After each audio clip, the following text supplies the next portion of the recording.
It's August 1975 in the Bay of Biscay. A storm sweeps across the decks of the sailing vessel Marquez, pushing the ship and her precious cargo towards England. On board are Tony Laithwaite and Hugh Johnson, carrying with them a cargo that has not been delivered this way for generations. 1,000 bottles of claret were loaded into the hold in Bordeaux, and it's this unique recreation of the ancient claret run that has brought them to this sea and this storm.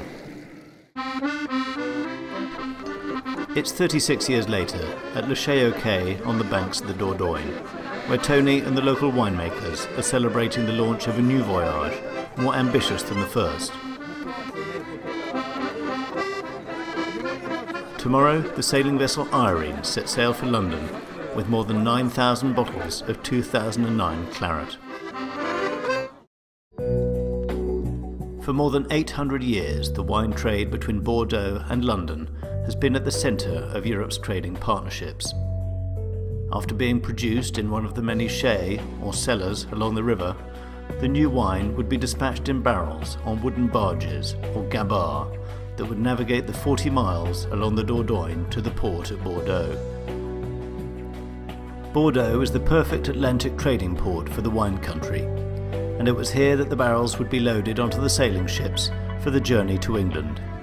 Tony was really keen to do something and said, why don't we reenact the old way of getting wine from Bordeaux back to the UK. And of course, when you start this project, you go, it's going to cost a fortune, it'll be impossible, but in the end, you find a way. And we found this fantastic boat, the Irene, beautiful, beautiful old sailing vessel, full rig sailing vessel. And we're going to bring it right through Tower Bridge. The Tower Bridge is going to come up especially for the boats.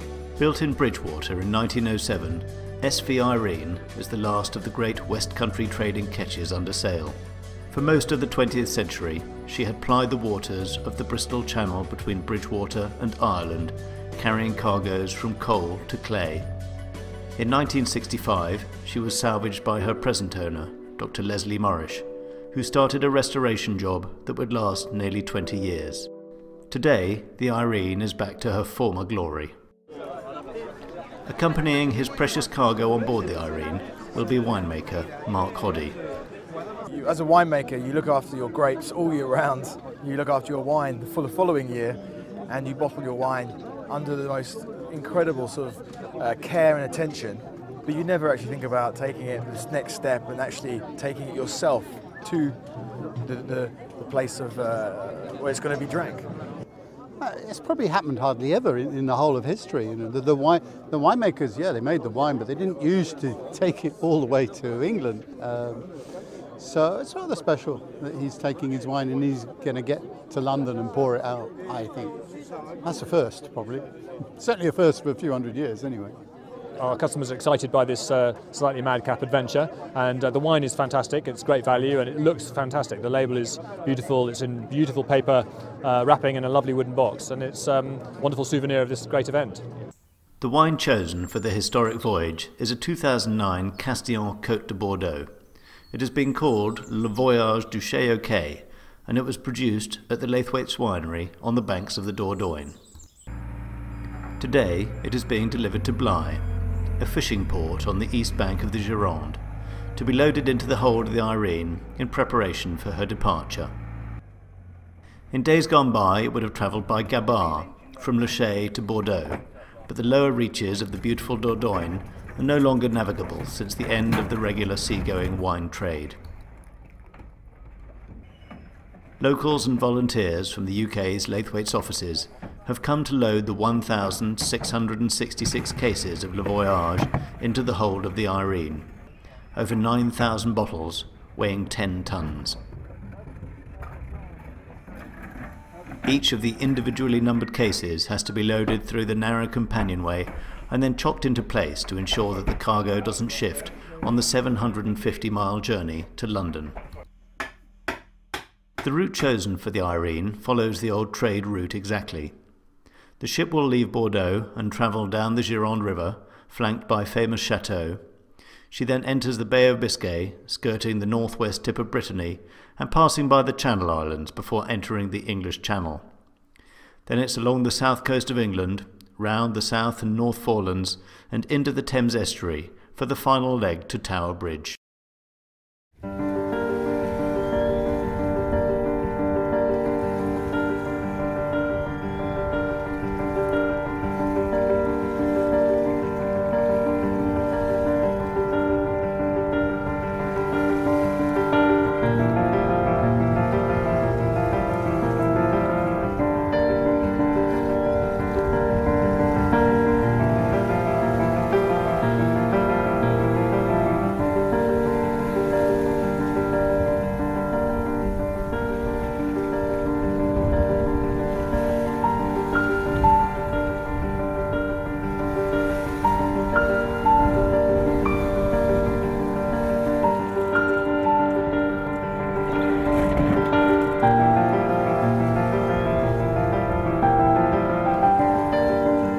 The fast-flowing Gironde runs for 60 miles from Bordeaux to its mouth in the Bay of Biscay. Along its length it passes some of the most famous landmarks in the world of wine, including Chateau Margaux and the village of Pauillac, with its legendary first growths, Chateau Latour and Lafite.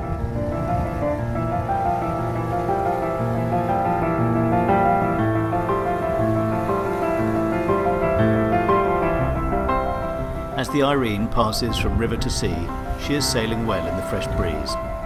First mate Sasha Hall explains why the Bay of Biscay is such a notorious place for seafarers.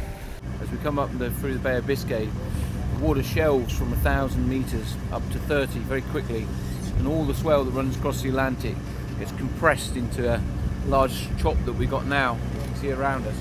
It's causing it very hard to steer, and with this wind that we got now, we're just having to work our way across the swell so we can get in a little closer to land, where hopefully it'll calm out of it. As the swell begins to calm, Mark Hoddy sends video updates to the customers at home via the Laithwaite's website.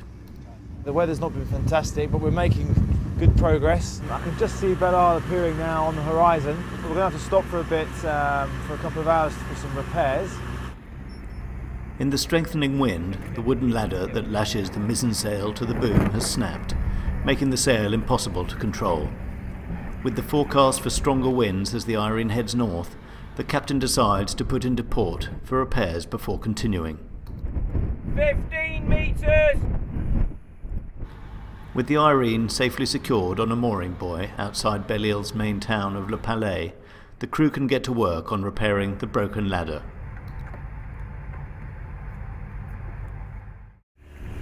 Six hours later, the Irene sets sail once more, turning north into the Bay of Biscay. The captain drills the crew in hoisting the sails in good time. There will be few opportunities to practice between now and the arrival at Tower Bridge, where everything has to be done just right. And there's a treat in store for the crew as they meet a family of bottlenose dolphins that swim alongside the Irene. I must go down to the seas again, to the lonely sea and the sky, and all I ask is a tall ship and a star to steer her by, and the wheels kick and the wind song and the white sail shaking, and the grey mist on the sea's face, and the grey dawn breaking.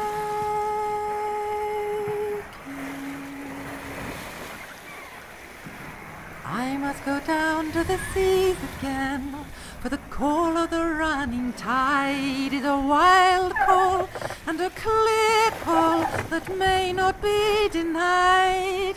And all I ask is a windy day with white clouds flying, and the flung spray and the blown spume, and the seagulls cry.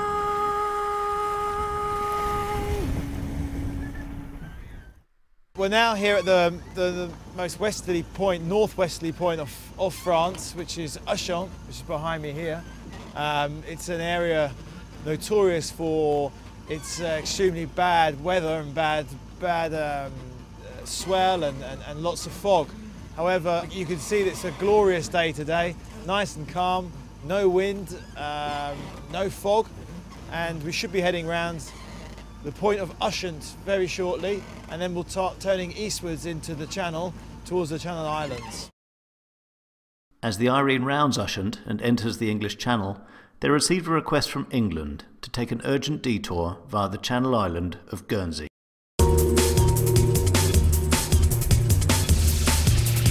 Tony Laithwaite and Hugh Johnson have been monitoring the Irene's progress from England, and seeing her approach the Channel, they have flown to Guernsey. There they have persuaded local skipper Buzz White to take them out to the Irene on his fast boat Access Challenger. There's a crucial tidal window to catch through the notoriously dangerous Alderney race, and so no time to stop. It's all hands on deck to hit the tidal window. There are no room for idle passengers on the Irene. I'd just like to ask Tony, first of all, why were you so eager to get on board? I wanted to know where my wine was, Mark. You disappeared.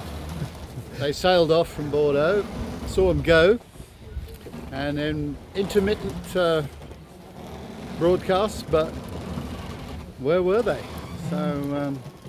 So we went out to Guernsey and hopped on.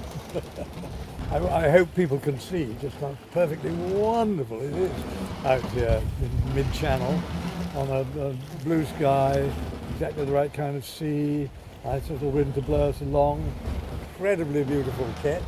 Well, the first voyage was very stormy, and the rations weren't too good either. It's definitely the luxury cruise version. It's the perfect day for crossing the Channel. Tony and Hugh blend in with the rest of the crew, and lunch is eaten on deck under a perfect blue sky.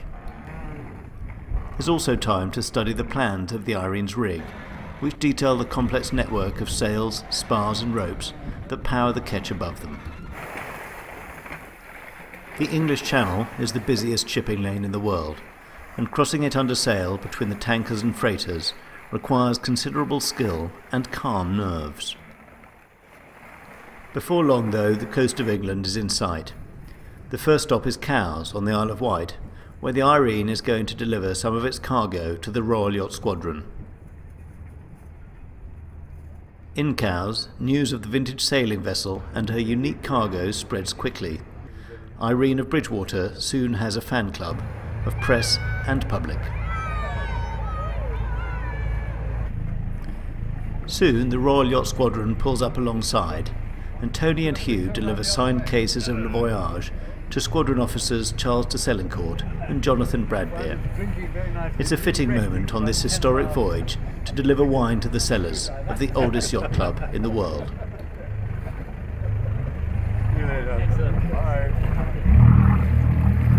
Customs cleared, it's time to set sail for London. In the haste to depart, crewman Miles is left on the pontoon as the boat edges away. With the tide in full ebb and other boats all around, it's too dangerous to manoeuvre the ship back to collect him. Luckily, the Cowes harbour launch is within hailing distance nearby, and the harbour master plucks Miles off the pontoon and delivers him safely back on board the Irene.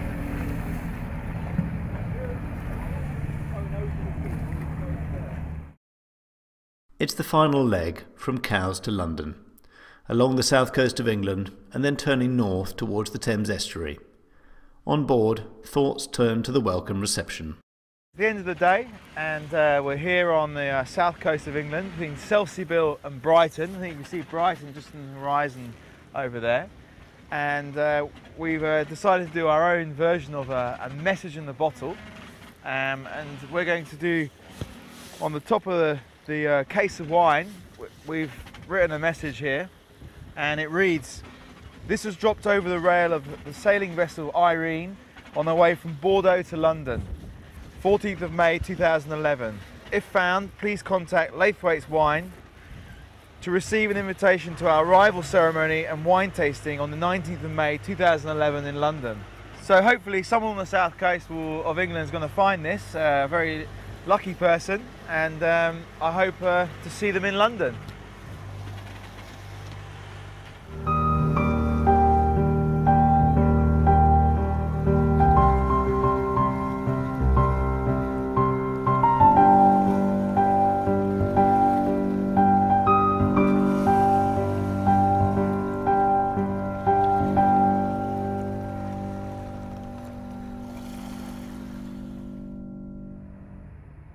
It's the final day of the voyage, and the Irene is due at Tower Bridge in a few hours. The ship has stopped at Gravesend to pick up the Thames pilot Dave Hocking, who will steer her up the river and through Tower Bridge. They have also been joined by some additional crew to take part in the arrival.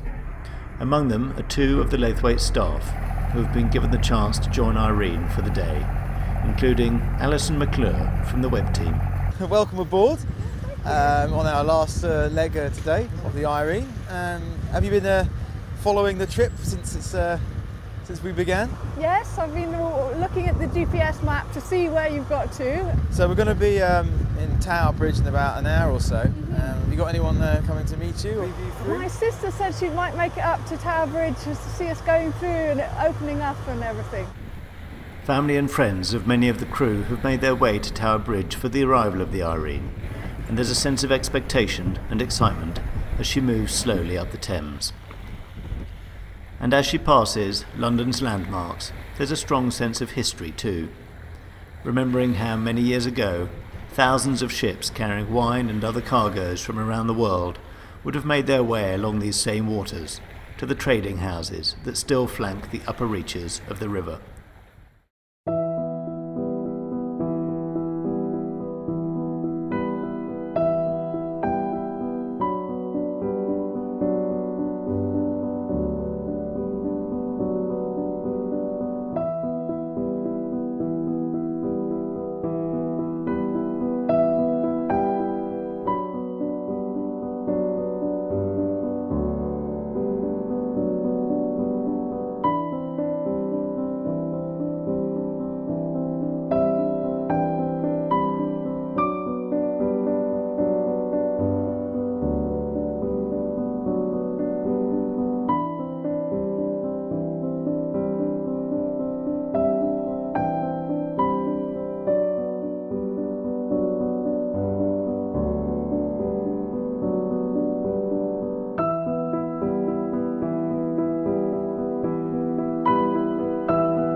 There were people cheering and waving and clapping and the sight of,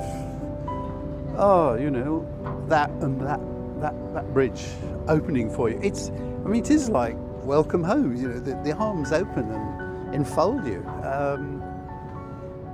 It was the relief plus all that emotion. Fantastic, great. Well, I'm not going to forget this. No, not at all.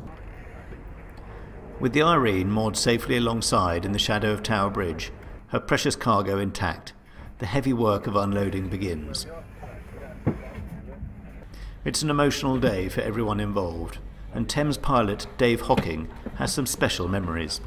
Yes, I remember as a lad, actually, she came to Bideford when she was just recently in the ownership of the owners now, the Morrises. So when I heard she was coming up with a cargo of wine from Bordeaux, I immediately thought, right, I'll try and get that job. I knew it was a pilot's job from Gravesend, and it's great. It's a breath of fresh air, actually, to see something come up under sail, all the way from Bordeaux, as it always used to be, and to see it up there and use the Thames as a means of transport rather than by road or by rail is great, and I just wish we could see more of it. Press and other guests are invited aboard to meet the crew and to sample the cargo, and to hear details of the 2-week journey firsthand. This isn't a made-up story. I mean, that's the way all wine came here for hundreds and hundreds of years. I think that's why I really love it. It's a lot harder than you think. It really does impress upon you that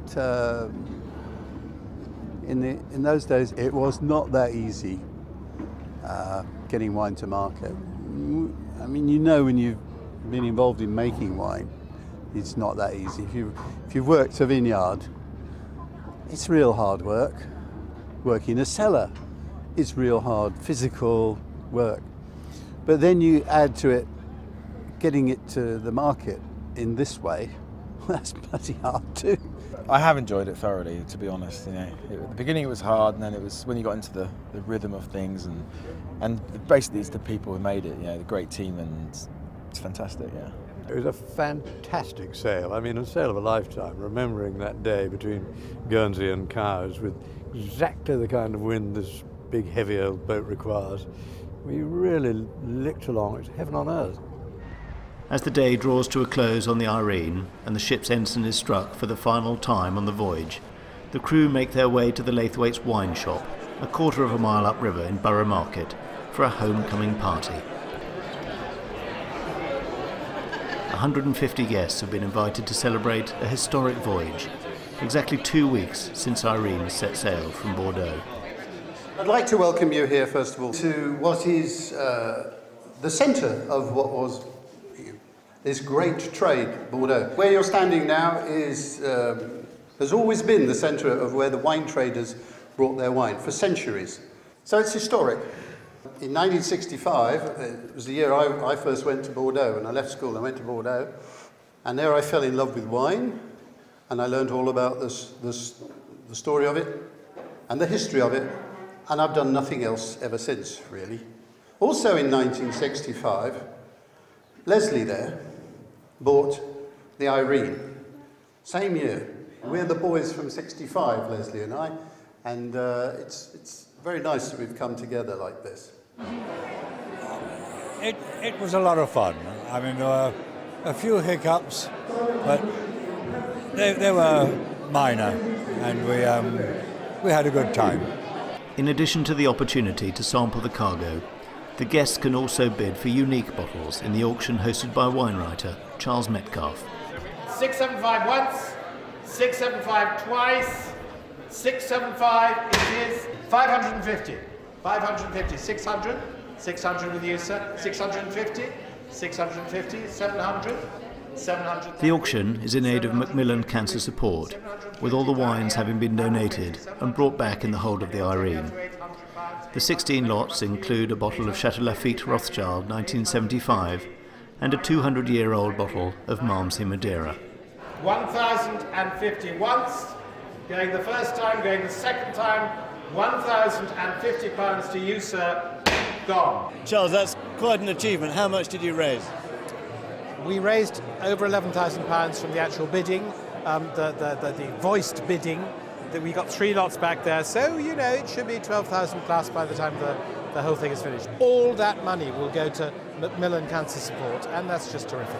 Well, I mean, what a way to end it. I mean, all the voyage seemed long, and now it seems, you know, it seems like very short. And to have everyone here and the ambiance you have behind us here, and people tasting the wine that's been brought all the way, and the response, and people enjoying themselves, and people interested about the whole journey, has just been absolutely incredible.